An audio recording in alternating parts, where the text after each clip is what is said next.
प्रताड़ित करेंगे।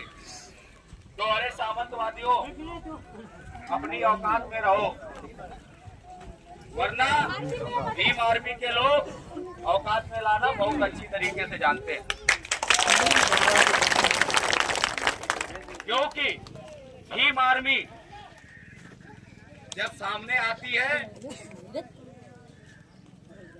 तो फिर पीछे हटने का तो सवाल ही पैदा नहीं होता है।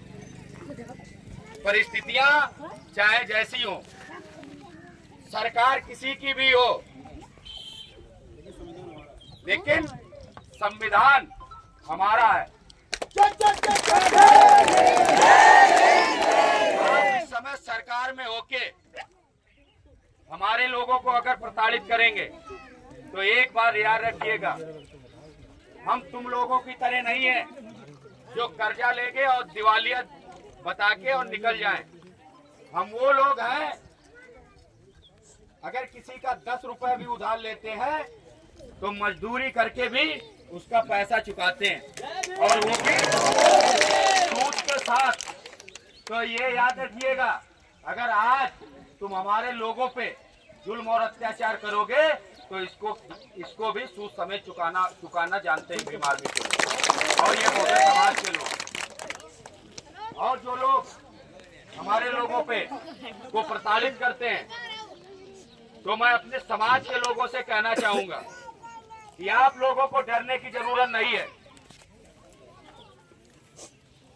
वही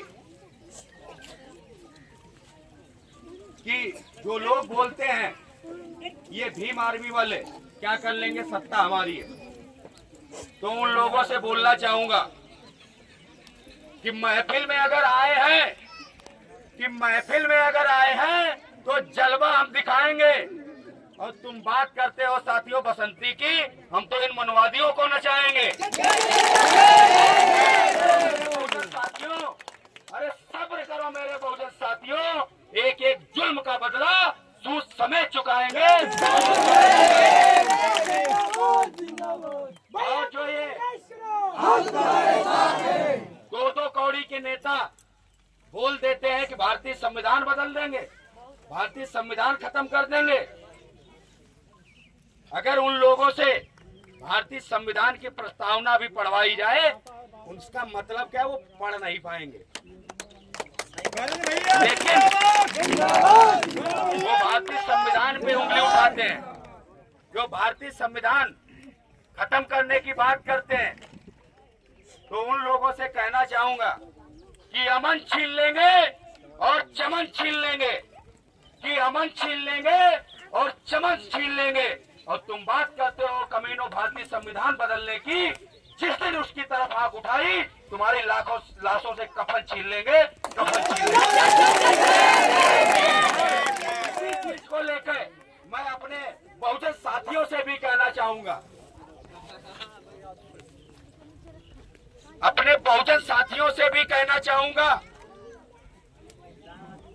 कि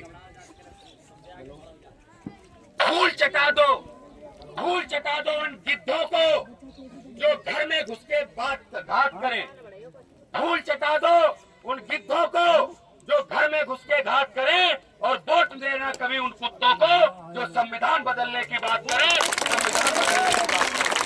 क्योंकि आज हम भारतीय संविधान की बदौलत ही यहाँ पे बोल पा रहे हैं, और आज आप लोग यहाँ पे भारतीय संविधान की बदौलत ही खड़े होके सुन पा रहे हैं, वरना इतना बोलने पे ये मनवादी क्या करते, ये आप अपना इतिहास उठा के देख लेना। और जो हमारी माताएं बहनें पाखंडवाद में चूर रहती हैं, वो एक बार जाकर के झूले जो मूवी रिलीज हुई है उसको आप लोग देख लीजिएगा।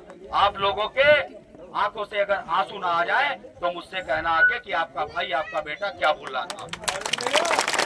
जो वास्तविकता है वो दिखाई जा रही है, और उसका भी ये सामंतवादी पाखंडी विरोध कर रहे हैं। तुम लोगों ने जुल्म किया है, अगर हम लोगों को आज वो दिखाया जा रहा है उसमें तुम्हारे पेट में दर्द क्यों हो रहा है? तो हमारे सभी बहुजन साथियों से और माताओं बहनों से निवेदन है कि आप लोग एक बात जरूर देखें। आज आप देख रहे होंगे एक चपरासी से लेके एक डीएम तक हमारे लोग बैठे हुए हैं, वो सिर्फ भारतीय संविधान की बदौलत। एक सरपंच से लेके राष्ट्रपति तक के पद पे अगर बैठी हैं हमारी माताएं बहनें, तो वो सिर्फ भारतीय संविधान की बदौलत। वरना हमारी माताओं बहनों को इस सामंतवादी ऐसी स्थिति के बराबर भी नहीं समझते। गलत कह रहे हो माताओं बहनों, बताओ। तो आप लोग अब सुधरिए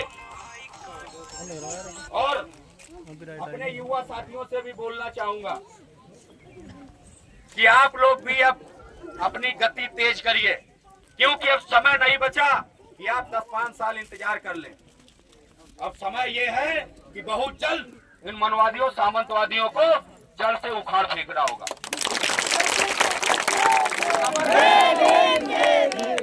कमर कस लो और वही कहते हैं ना, उठो, जागो और संघर्ष करो, तभी हम लोग इनकी बराबरी कर पाएंगे। और आप लोग चीजों को ध्यान में रखते हुए, आप लोग पहली बात तो आपस में ही मतभेद रखते हैं, आपस में लड़ना बंद करो। भाई भाई की लड़ाई होती रहती है, पति पत्नी की लड़ाई होती रहती है, उससे हमारा समाज और भी कमजोर हो रहा है।